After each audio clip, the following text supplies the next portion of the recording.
Hello everyone, welcome into Above My Pay Grade. My name is Eric. Thanks for tuning in. If you could hit that like button, hit subscribe, really helps out the channel. Thanks a bunch. If you're one of those people that goes, oh, national debt, don't talk to me about this. You use these brainiac terms and acronyms that no one understands. Tell me how it affects me. That's what I'm going to do today. Why our national debt affects you. That's right. You, the individual taxpayer. Let's start with a number, 31 trillion. Kind of ethereal, rather large, right? But let's say you and your wife get married, have a baby. Oh, congratulations. As that baby is born, that baby owes $93,000 from our national debt. Each person in the United States owes $93,000 of our national debt. If you divide the population, or the national debt by our population, that's right, we each owe $93,000. That's a lot of money. Have you gotten $93,000 in benefit from being in the United States? Maybe, maybe not. But that's a whole bunch of money. And it's just a number, so how does that number affect you? Simply put, our national debt would be like you taking out a credit card and not paying the balance every month, and then just paying interest only. Okay, so what? We co-sign that debt, our national debt. So there's not people in Washington that owe it, it's you. That's right. So government revenue is tax receipts, how much you pay in. So whether you're a beneficiary of a government program, you pay into taxes, or you're a government employee, government revenue is tax receipts. Government spending, which exceeds their tax receipts, every year, and it has done that for a long period of time. Since they overspend every year, just like if you did that with a credit card, they have something called a deficit, the difference between spending and revenue. That deficit accumulates year over year over year and adds to the DEBT, debt, that's right. So you say, so what? I've heard about this debt forever. Okay, I heard politicians talking about it in 2001. I heard them talking about it in 2008, 2012, yada, yada, yada. Who cares? Look at this graph. Notice the hockey stick? So our national debt is an issue, and our country has had debt since its inception. However, see the hockey stick up and to the right? And just like if you had debt, it could be manageable over time if it doesn't grow exponentially. But to me, it looks like it's growing exponentially. Up and to the right, hockey stick. Do you see any problem with that? Maybe not, but I'll tell you what the problem is. When you're looking at your own personal debt, you probably look at your income and expenses. Income and expenses, okay? So when economists are looking at national debt, they look at income expenses, but that income is gross domestic product, or GDP. You probably heard that term before, GDP. So it's economic activity that is coming out of that country. So that's income, GDP, expenses, debt. So when our income and debt gets to a 125%, like we are today, meaning we have debt or GDP in a year, that's total economic activity, that's not taxes, total economic activity. Our debt is now 125% of that. And you don't need to know how they do this formula. You can do the research if you want. But what that means is there's no way out. Because gross domestic product, or income, doesn't just magically grow overnight.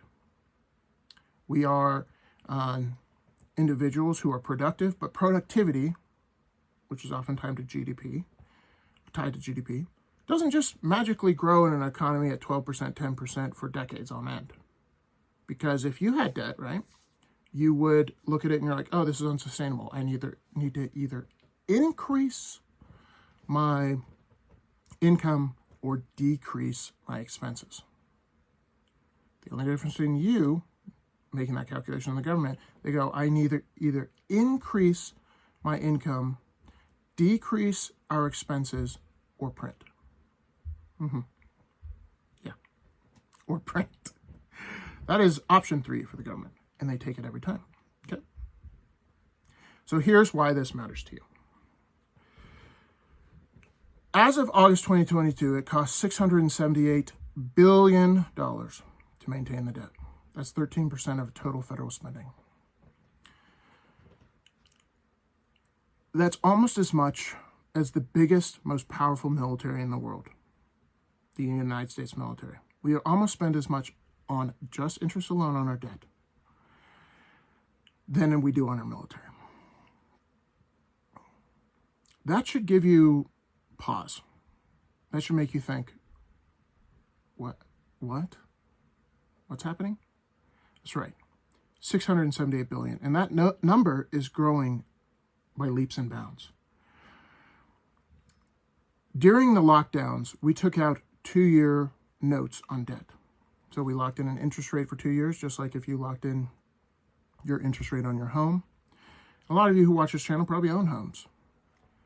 If you have a variable interest rate, which means it's locked in for 2 years, and then you have to refinance it at higher interest rate, you could be screwed. And that's how our national debt works. We refinance it when the debt period ends, or let's say they sell a 10-year treasury. At the end of that 10 years, they don't pay off the treasury, they just refinance it at the current rate. So that 31 trillion, the debt has been historically low, the debt payment, meaning the interest rate. And those interest rates, as you know, are going up. So what that means, if, and I think you're going to see this fairly soon, if the interest on our debt is half of all tax receipts, for ease of figuring, let's say we take in $3 trillion a year in taxes, and 1.5 of that is going to just pay on the debt. That's all. We get no benefit from it. The benefit has already been reaped because we spent the money. Now, half of all tax receipts are going to pay on debt. That means one of three things. Government programs are going to have to be cut, Social Security, Medicare, and Medicaid. The government is going to have to figure out a way to earn more money, which, as I said before, productivity doesn't just magically happen overnight. And when you tax people more, it actually hinders gross domestic product growth. Or option 3, like I've said before, is print money. So, you tell me what you think they're going to do. You've dealt with inflation this past year. It's probably been on your mind. You've probably been thinking about how to make ends meet. And you might be looking at the government to fix the problem. And may I just say, they caused it. And when you look to them to fix the problem further, they will print more money. That's what they're going to do, which is going to worsen inflation. It's a very simple calculation. 31 trillion. How much do we owe on it? How much do we take in taxes? How is this going to be solved? It's not. That's the thing. It's not. And the only way it would, I mean, economically speaking, is cutting government expenditures, which means cutting government programs like Social Security, Medicare, and Medicaid. So we're screwed. I hate to say it. It doesn't mean we're all going to die, but the dollar in the financial system that we're in today is screwed, mathematically speaking. So when you're listening to these political ads about Timmy wanting to cut this, or Michael wanting to cut that, or Sharon wanting to cut this, that's what they're looking at. They're looking at assets and liabilities. What do we have to spend money on? And we as a nation are broke. So when you vote, you should be thinking about this, because your name, you co-signed the loan. Whether you know it or not. Born in the United States, you're a citizen, you co-signed it. Congratulations. You owe $93,000. This is one of those things I try to wake people up and say, hey, this is it. This is the thing. This is the thing everyone should be worried about. And yet they don't, unfortunately. Vote in your own best interest. Vote against politicians spending more money because it's yours or your kids or your grandkids. All right. That's enough. Thanks for watching. Thanks for listening. See you guys in the next one.